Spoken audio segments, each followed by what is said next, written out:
जब Beijing Riyadh के कान में फुसफुसा के हटता है तो तकिए पे करवट बदलते समय रियाद बहुत गहराई से ये सोचता है कि पिछले 4 डिकेड्स हमने ईरान को अपना मजहबी दुश्मन बताया, हमने उसको अपना सबसे बड़ा वजूद के लिए खतरा बताया, शिया वर्सेस सुन्नी किया, अरब वर्सेस फारसी किया, मोनार्ची वर्सेस रिवॉल्यूशनरी डेमोक्रेसी किया।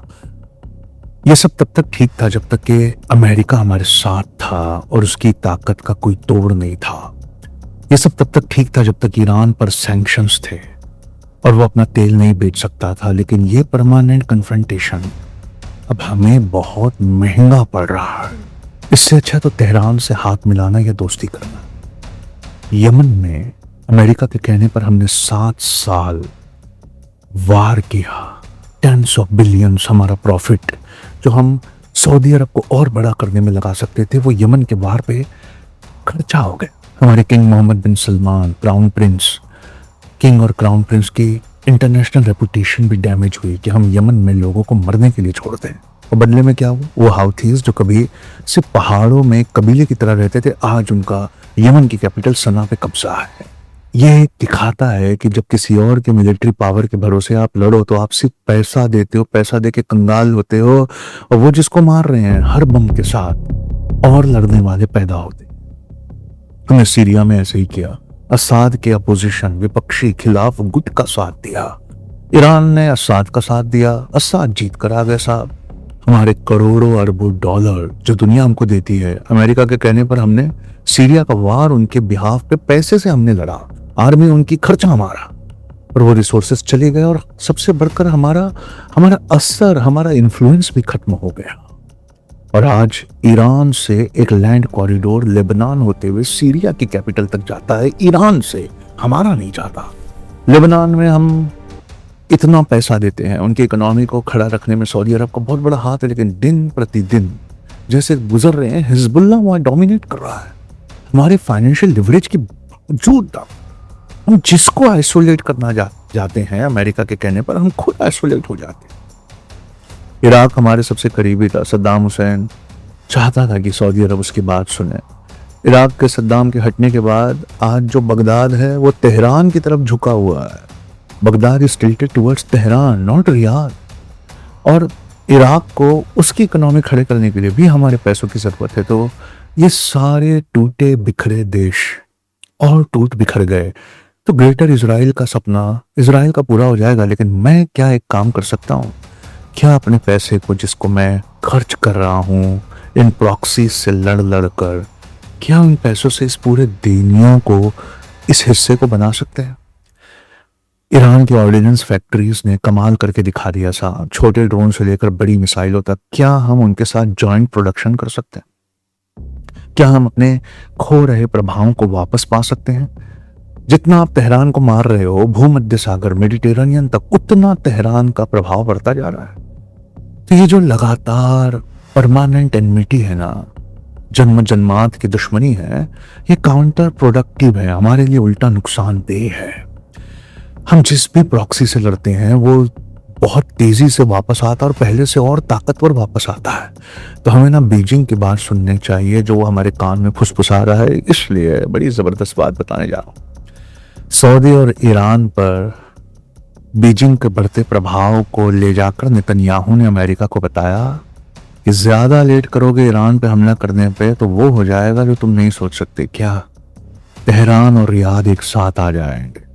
और तेहरान और रियाद जब एक साथ आ गए तो अमेरिका का जो इन्फ्लुएंस है मिडिल ईस्ट पर वो खत्म हो जाएगा। इसलिए इस मेल मिलाप को रोकिए। चाइना के बढ़ते असर की वजह से जो मेल मिलाप हो रहा है, तो चाइना को रोकिए, अभी हमला करिए।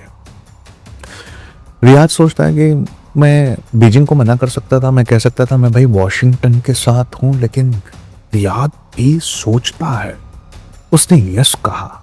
उसने देखा कि ईरान जो है वो चाइना को ही सिर्फ प्रतिबंध के बाद सिर्फ चाइना को अपना तेल बेच पा रहा है। और चाइना एक लार्जेस्ट ऑयल मार्केट है, उसकी इंडस्ट्रीज उतना बूम कर रही है जितनी अमेरिका कभी नहीं कर रही है। तो बीजिंग को तेल चाहिए और सिर्फ तेहरान वो तेल दे रहा है रशिया के साथ। तो तेहरान की आखिरी डूबती हुई उम्मीद जो है वो चाइना है। तो चाइना का असर तेहरान पर बहुत ज्यादा है। तो हम चाइना के जरिए तेहरान से अपनी बातें बनवा सकते हैं और उसके साथ एक इकोनॉमिक पार्टनरशिप करके इस पूरे इलाके को, मिडिल ईस्ट के, हम स्टेबल कर सकते हैं। और ईरान में कितनी ताकत है वो हमने देख लिया है, और चाइना ही है जो ईरान को मना सकता है। ऐसा पहले इंडिया भी था, हमने खो दिया है, सब खो दिया है हमने। तो बीजिंग ना रियाद को बहुत सारी कहानियां सुनाता है। उसमें से पहली कहानी है मोहम्मद रजा पहलवी, अमेरिका के क्लोजेस्ट एलाय थे। मिडिल ईस्ट में 25 साल इनका राज था। CIA ने इनको वहां लाने के लिए डेमोक्रेसी से चुनकर आए मोसादिक को 1953 में उठाकर फेंक दिया और उसकी जगह इस शाह मोहम्मद रजा पहलवी को बिठा दिया। सोचिए, दुनिया की सबसे पुरानी डेमोक्रेसी का दम भरने वाले अमेरिका ने ईरान के डेमोक्रेटिकली इलेक्टेड उसको हटाकर वहां पर मोनार्ची को, यानी बादशाहत को कायम किया। उसके बाद क्या हुआ? बादशाह को वहां बिठाकर बिलियंस में वेपन्स दिए गए, इंटेलिजेंस सपोर्ट दिया गया, डिप्लोमेटिक कवर दिया गया और उसके बदले ईरान का पूरा तेल चूसा गया। और ऐसा कहते थे कि ये जो शाह रजा पहलवी है, जो मोसादिक को हटा कर यहाँ आए थे, वो अमेरिका के पुलिसमैन थे गल्फ में। लेकिन 1979 में जैसे ही ईरानियन रिवॉल्यूशन हुआ और वो ताकतवर हुआ और रूहुल्लाह खमैनी ने गली गली लोगों को जिंदा कर दिया कि हमारा तेल अमेरिका के लिए जा रहा है और उसके बदले हम पर राज किया जा रहा है, हमारे 5000 साल पुरानी सभ्यता को बर्बाद किया जा रहा है। लोग जब निकले तो सबसे पहले अमेरिका उनको छोड़कर भाग गया। अमेरिका उनको छोड़कर भाग गया, इस कदर भागा कि वो शाह रजा पहलवी को डॉक्टर नहीं मिला पूरी दुनिया में। He could not find even a country willing to treat him medically। उसे कोई देश अपने यहाँ मेडिकल ट्रीटमेंट के लिए नहीं था। वो इजिप्ट में एग्जाइल में मारे गए। सोचिए कि पेपर नैपकिन की तरह इस्तेमाल करता है। ओ रियाद, बीजिंग कहता है पेपर नैपकिन की तरह इस्तेमाल करता है। चलो एक और कहानी सुनाता हूँ। ये कहानी सद्दाम हुसैन की है। 1980 के दशक में सद्दाम हुसैन अमेरिका के सबसे ग्रेटेस्ट एलाय थे, उनके सबसे बड़े सहयोगी थे। सारा इंटेलिजेंस, सारा वेपन, सारा diplomatic cover Donald Rumsfeld personally जाते थे बगदाद उनसे हाथ मिलाने। जब सद्दाम उपयोगी नहीं रहे और सद्दाम के सपने अमेरिका के सपनों से टकराने लगे और उससे बड़े नजर आने लगे, अमेरिका ने उनको भी डिस्ट्रॉय कर दिया। उनको पकड़ा, टांग दिया और जो राज्य उन्होंने बनाया था उसको डिसमेंटल कर दिया। यही डर वो आपको बता के पैसे ले जाते हैं। बीजिंग ये बात रियाद को समझाता। तीसरी कहानी हुस्नी मुबारक। इन्होंने अमेरिका के इंटरेस्ट को 30 साल सर्व किया। बार बार अमेरिका के चक्कर लगाते थे। इस्लाम की कोई बात करता था उसको कुचल कर रख देते थे। सुएज कैनाल पे अमेरिका के शिप से पैसा नहीं लेते थे। लेकिन जैसे ही अरब स्प्रिंग आई, ओबामा ने क्या किया? 72 घंटे में अपनी आर्मी वहां से विड्रॉ कर ली। मुबारक मारे गए घसीट कर। और सिर्फ ऐसा नहीं है कि मिडिल ईस्ट या नॉर्थ अफ्रीका के स्टेट्स में होता है, ऐसा वियतनाम में निंगो डिन डायम उनके साथ हुआ है। पनामा में मैनुअल नोरिगा के साथ हुआ है। और अफगानिस्तान में मुजाहिदीन को किसने बाल पोसकर अपना दूध पिलाकर बड़ा किया, फिर किसने उनको छोड़कर भागा और फिर किसने उन पर हमला किया और कब्जा कर लिया और मार दिया।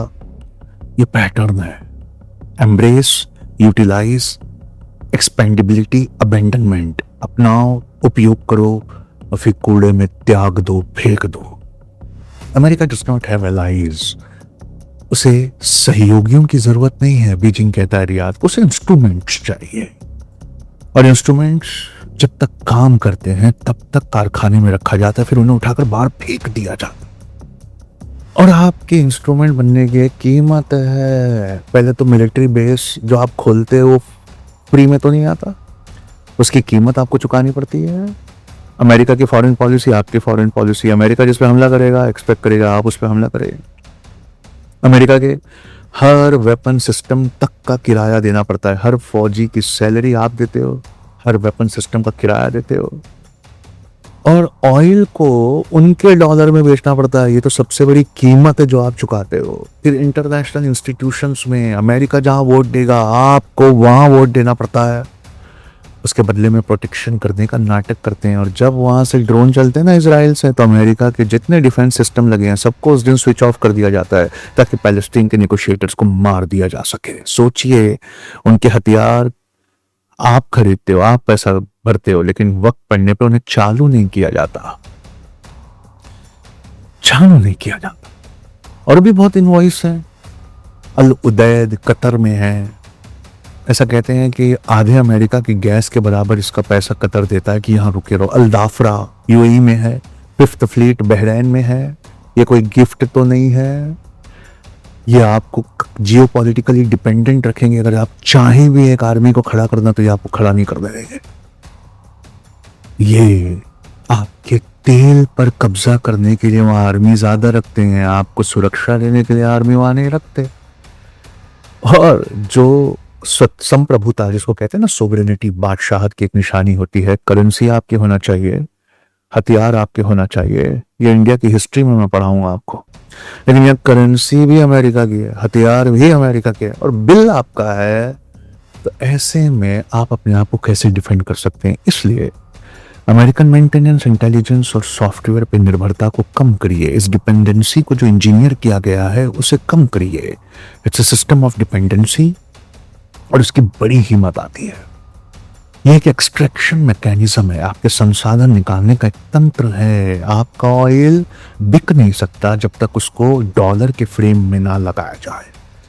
और फिर वो जो डॉलर आप कमाते हैं उससे वो अपना रियल एस्टेट और अपनी कंपनियों में इन्वेस्ट कर पाते हैं। आप यूएस की ट्रेजरी बॉन्ड में इन्वेस्ट करते हैं तो उसके आर्मी और उसके इजराइल को जो वो चेक पे चेक लिख देता है, वो पैसा डॉलर कब आता है? जब आप यहां से वहां इन्वेस्ट करते हो, तो वो पैसा जो आपने इन्वेस्ट किया वो उठा के इजराइल को दे देते हैं।